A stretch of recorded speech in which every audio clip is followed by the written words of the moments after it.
Good day everyone. Welcome once again. This is Attorney Lay. First and foremost, I would like to thank everyone who supported this channel. Please continue to support this channel by watching the entire video, and please feel free to leave a comment and subscribe as well. Today, we'll have a discussion about marriage license, the importance of marriage license, the legal consequences of absence of marriage license, and the situations or instances wherein you will no longer need marriage license. So let's get started. A valid marriage license is one of the formal requisites of marriage. Before you can enter into a marriage license is required, except in certain situations wherein you no longer need a marriage license, which we will discuss in a while. In relation thereto, we have Article 9 of the Family Code, which states in part, a marriage license shall be issued by the local civil registrar of the city or municipality where either contracting party habitually resides, except in marriages where no license is required. Say for example, one of the party who intends to marry resides in Manila, while other party resides in Quezon City. In this situation, you can apply and secure your marriage license by choosing between the local civil registrar of Manila or local civil registrar of Quezon City, meaning in LCR of the Manila City Hall or in the LCR of Quezon City Hall. What happens in a situation wherein contracting parties obtained marriage license in a place other than the place where either of them resides? Is your marriage valid? The answer is yes, your marriage is valid. Even if you secure marriage license different from your residence, this will only constitute as a mere irregularity which will not render your marriage as void. Please take note of Article 4 of the Family Code, which states, an irregularity in the formal requisites shall not affect the validity of marriage, but the party or parties responsible for the irregularity shall be civilly, criminally, and administratively liable.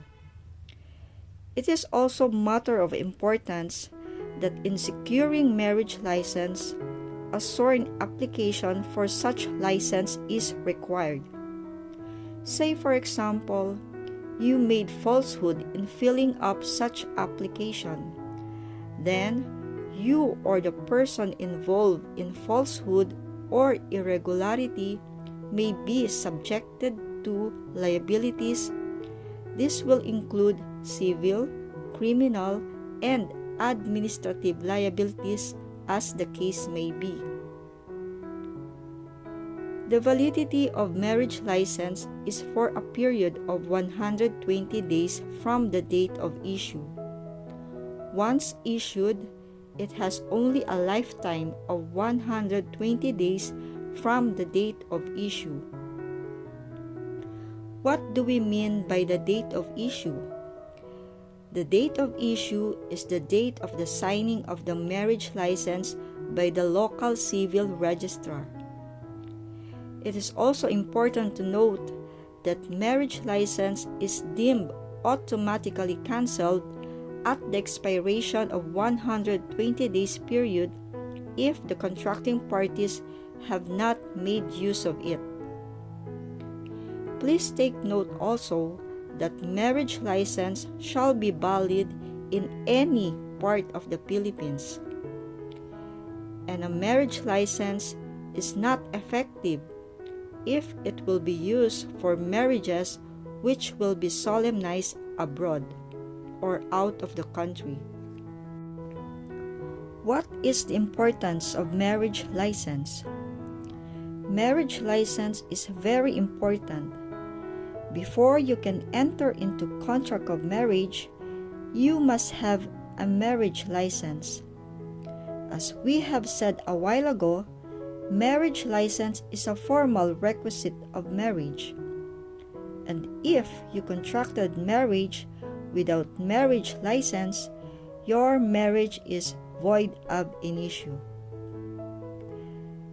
As I have discussed a while ago, absence of marriage license, which is a formal requisite of marriage, shall render your marriage void ab initio. When we say void ab initio, it means it is not valid from the beginning. O sa Tagalog, walang bisa ang kasal ninyo sa simula pa lamang. What are the instances or situations wherein you can marry even if you do not have marriage license? We have Article 27, 28, 31, 32, 33, and 34 of the Family Code. We have 6 instances where marriage license is no longer needed prior to your marriage. First, we have Article 27 of the Family Code, which states, in case either or both of the contracting parties are at the point of death, the marriage may be solemnized without necessity of a marriage license and shall remain valid even if the ailing party subsequently survives. Kung nasa bingit na ng kamatayan o point of death, hindi na kailangan pang kumuha ng marriage license bago kayo ikasal. Second, Article 28 of the Family Code provides, if the residence of either party is so located that there is no means of transportation to enable such party to appear personally before the local civil registrar, the marriage may be solemnized without necessity of marriage license. Kung ang tirahan ng sinuman sa ikakasal ay sa liblib o sobrang malayong lugar at walang maaaring sakyan para personal kayong makapunta sa local civil registrar, munisipyo, ay hindi na rin kailangan pa ang marriage license bago kayo ikasal. Third, we have articulo mortis between passengers or crew as provided under Article 31 of the Family Code, which states, a marriage in articulo mortis between passengers or crew members may also be solemnized by a ship captain or by an airplane pilot, not only while the ship is at sea or the plane is in flight, but also during stopover at ports of call. When we say articulo mortis, it means at the point of death, in a situation while the ship is at sea or plane is in flight. One of the contracting parties is at a point of death. Then, the pilot or the ship captain, as the case may be, can solemnize your marriage even without marriage license. Fourth, we have Article 32 of the Family Code. There is no need to secure marriage license in marriages in case of articulo mortis between persons within the zone of military operation, whether member of the armed forces or civilians.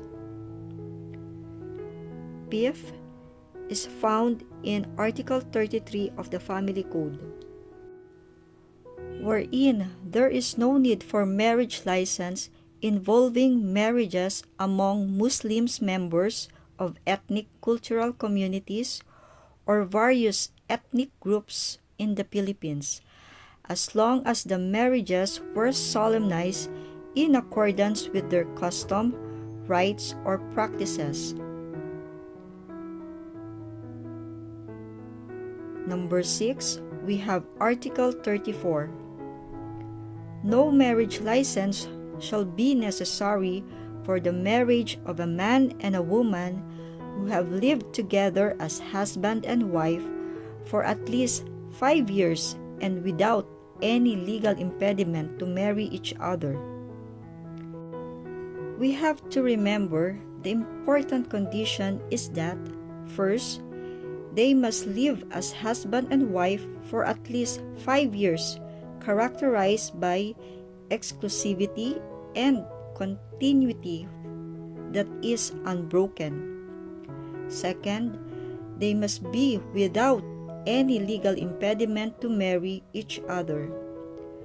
This live-in relationship or cohabitation must be exclusive and continuous for 5 years. What are the examples of legal impediment to marry? We have minority, or when your husband or wife is previously married to another person. What if you stated in your affidavit that you have lived together as husband and wife for at least 5 years, but in truth and in fact, you and your husband lived together only for 2 years, and then you get married without marriage license? The question now would be, was the marriage valid? The answer is no, because the requirement of the law to be exempt from marriage license is cohabitation for at least 5 years. But in this case, you and your husband or wife live only for 2 years, and in such a case, your marriage is void for lack or absence of marriage license. Absence of marriage license will render your marriage void, except in marriages where no marriage license is required, such as marriages in point of death or articulo mortis, and such other exemptions as we have discussed a while ago. So this ends my video for today. I hope you learned something. Thank you very much. Please do not forget to like, leave a comment, and subscribe as well. Please join me once again in my next video. The topic would be about demand letters. Thank you very much.